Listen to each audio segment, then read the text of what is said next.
Hi everyone, my name's Sash Guay. I'm a registered physiotherapist at Grand River Sports Medicine, and together with my colleague Jay, have made a presentation to review single leg strength and how it pertains to sport. The goals for this presentation are to review what single leg strength is, why single leg strength is important, how you can test your single leg strength, and finally, review some single leg strength exercises to work on. So what is single leg strength? We define it as the ability to maintain appropriate lower limb alignment during functional tasks. So by lower limb, we refer to your legs. By the end of this presentation, I hope that you will be able to better determine who between the women in photo A, B, C, or D has the best single leg strength and why that's important. So why do we care about single leg strength? Why does single leg strength matter? Optimizing an athlete's single leg strength is important for injury prevention and effective and energy efficient movements. And if an athlete does not have proper single leg strength, they're more at risk for injuries and more susceptible to fatigue due to insufficient movement patterns. So to talk about single leg strength, we have to speak about lower limb alignment. Proper lower limb alignment is demonstrated when someone has the ability to maintain appropriate control of their hips, knees, ankles, and feet during functional tasks.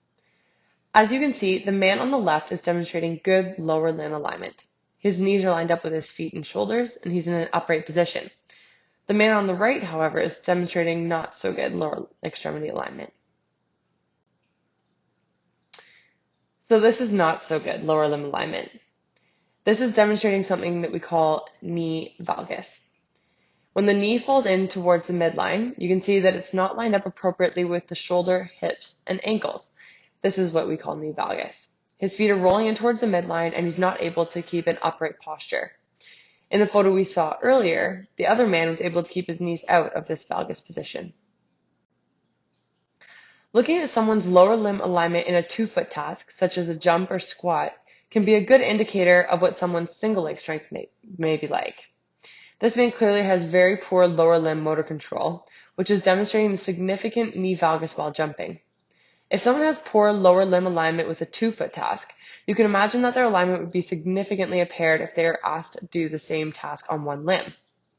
However, some athletes may be able to demonstrate proper lower limb alignment during 2-foot tasks. However, the motor control, strength, or mobility issues during a single leg task may make it more apparent. So as I mentioned, if your lower body doesn't have the ability to maintain appropriate limb alignment during a 2-foot activity, those deficits will be significantly more prominent during single leg tasks such as cutting, pushing off, changing direction, etc.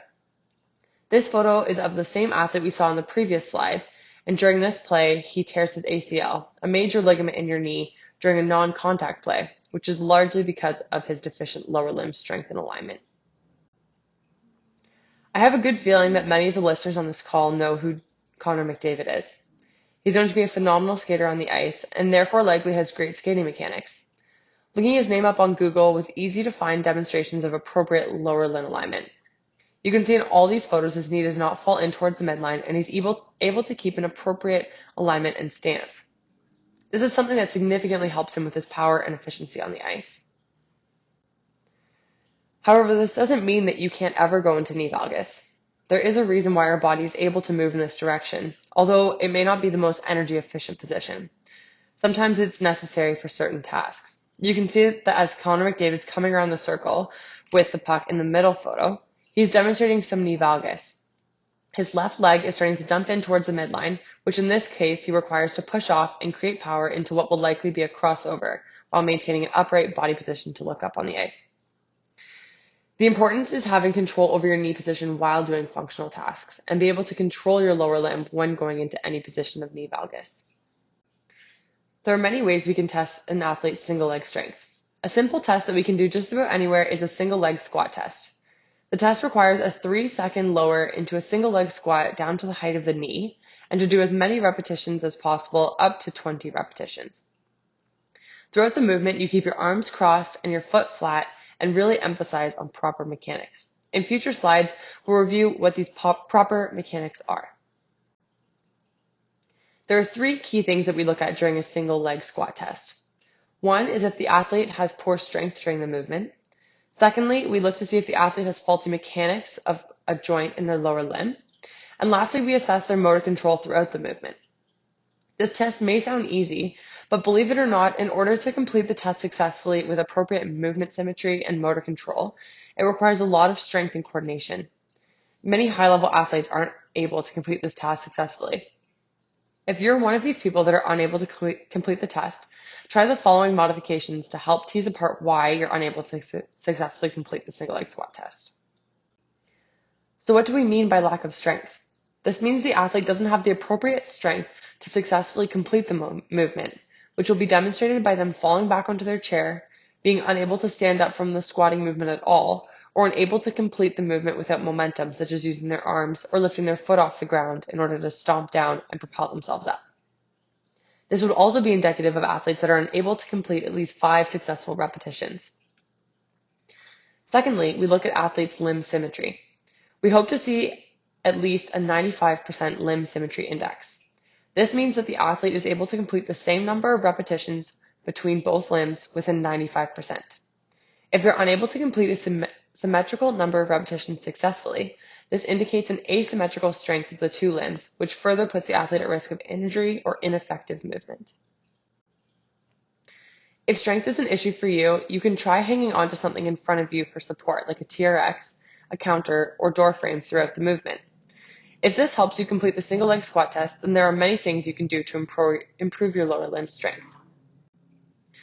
Some strength drills include a single leg squat, holding at a tolerable depth with control, a pistol squat, a skater squat, a Bulgarian split squat, any variations of step-ups, or lunging. Secondly, an athlete may lack the mechanics to properly complete the test.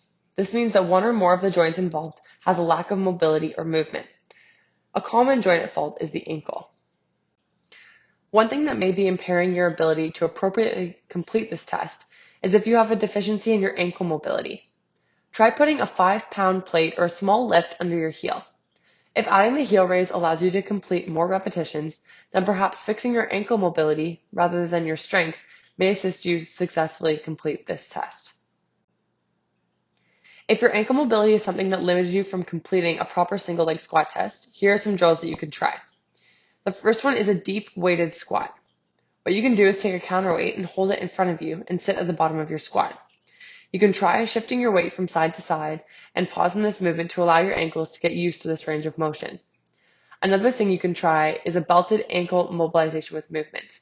All that you need is a stable structure to attach a stiff belt to. What you do is attach the belt around the front of your ankle and lean into the belt to allow yourself to get a deep stretch in your ankle while allowing you to get more of that dorsiflexion range of motion, which is bringing your toes up towards your shins or your shins down towards your toes. This is a crucial component of the squat position.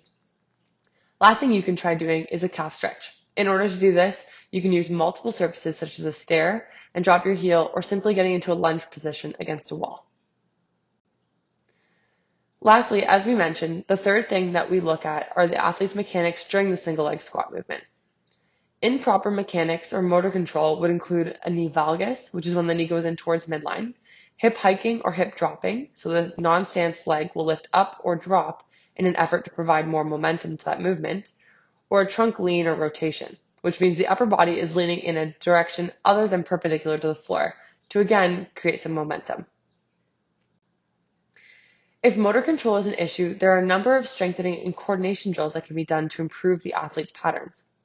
Another thing you can try is using a counterweight, such as a plate, and holding it in front of you throughout the movement. This may make the single leg squat test easier. Some of the motor control drills that you may benefit from include a single leg step down, a touchdown squat, or a single leg squat against the wall. Give the single leg squat test a try. See what your single leg strength is like. Optimize your movement and lower your risk for injury this season. Also, it's important to remember that you don't have to be in pain to see a physiotherapist. So if this is something you want to work on, feel free to chat about it with a professional.